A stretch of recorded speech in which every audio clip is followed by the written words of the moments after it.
Assalamualaikum warahmatullahi wabarakatuh. Perkenalkan, nama saya M. Khairul Anam dengan NIM 24555131. Prodi Studi Islam Interdisipliner, Matkul Mawaris.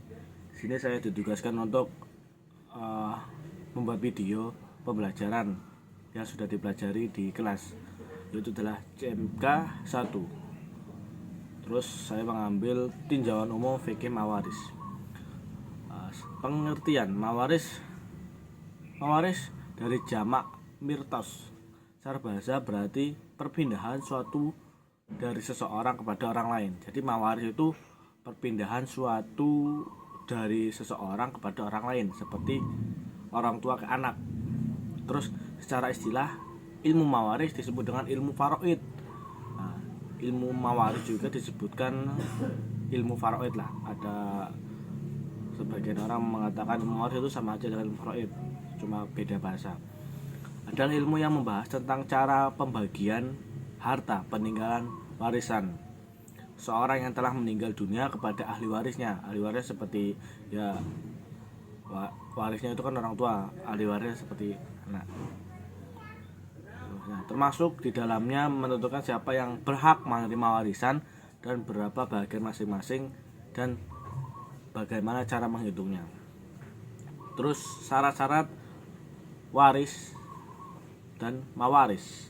Terus ada 3 pokok agar menjadi proses mawaris atau mewarisi.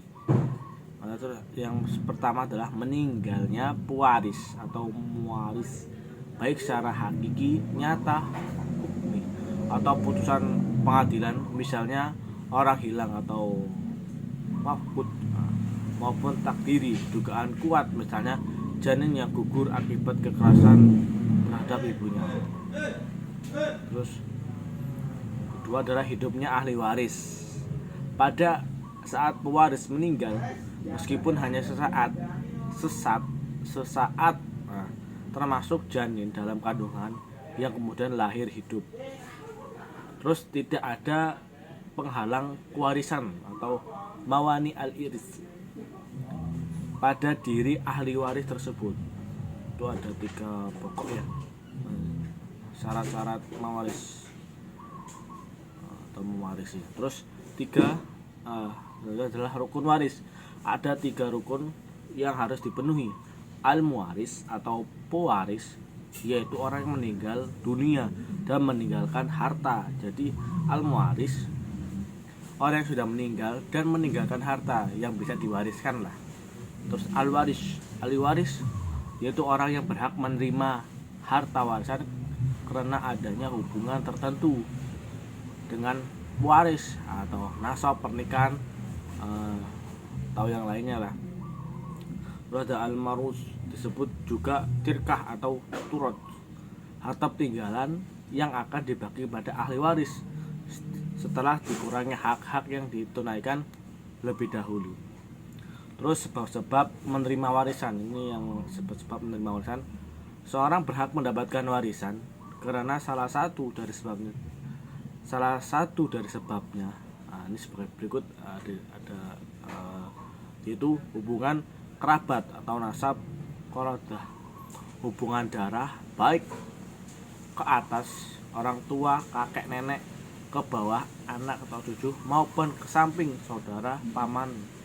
Terus hubungan perkawinan, ini yang kedua. Musyarahah, suami atau istri yang sah selama akad nikah masih berlaku atau dalam masa iddah talak. Itu adalah wala atau memerdekakan budak. Ini pada masa dahulu, orang yang memerdekakan budak bisa mewarisi bekas budaknya jika tidak ada ahli waris lainnya. Dalam konteks kontemporer sudah tidak ada relevan karena perbudakan telah dihapuskan. Jadi untuk zaman sekarang perbudakan tidak ada. Terus adapun penghalang waris atau mawaris al-irs yang menggugurkan hak seorang meski memenuhi sebab di atas adalah perbudakan sudah tidak berlaku di masa sekarang karena perbudakan di masa sekarang sudah tidak ada.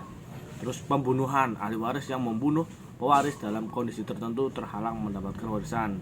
Terus perbedaan agama antar pewaris dan ahli waris dalam pandangan mayoritas ulama. Nah, yang terakhir murtad adalah penghalang waris. Terus hak-hak yang ditunaikan sebelum harta warisan dibagi. Jadi warisan itu bisa dibagi, tapi harta itu harus ditunaikan, dibagi dulu lah untuk seperti orang yang mewaris itu ada tinggalan. Seperti harta peninggalannya dibagi kepada ahli waris, ada 4 yang harus diselesaikan terlebih dahulu secara berurutan. Yang pertama, biaya pengurusan jenazah. Jadi ahli waris yang meninggal itu harus mengurusi biaya lah, maksudnya biayanya itu harus dipenuhi dulu, meliputi biaya memandikan, mengafani, mengalihkan menguburkan, diambilkan dari harta peninggalan dengan kadar yang wajar, tidak berlebihan, tidak pula terlalu pelit. Nah, terus yang kedua adalah pelunasan utang-utang pewaris, qada al-qudul, utang kepada Allah, misalnya zakat yang perlu ditunaikan, kafarat atau nazar. Terus utang kepada sesama manusia, misalnya pinjaman, cicilan atau kewajiban finansial lainnya. Terus mayoritas ulama sepakat utang kepada sesama manusia didahulukan pelunasannya sebelum wasiat, meskipun ada juga pendapat yang mendahulukan utang kepada Allah Subhanahu wa taala. Terus yang selanjutnya adalah pelaksanaan wasiat. Wasiat yang dibuatkan pewaris selama hidupnya kepada pihak selain ahli waris dengan syarat tidak melebihi 1/3 dari total harta peninggalannya setelah dikurangi biaya pemakaman, utang, dan jika lebih dari 1/3 kelebihannya baru sah bila dipersetujui oleh seluruh ahli waris. Barulah sisa harta dibagi kepada ahli waris. Setelah 3 hal di atas ditunaikan, sisa harta itulah yang menjadi terkah murni yang dibagikan kepada ahli waris sesuai bagian masing-masing yang telah ditetapkan syariat.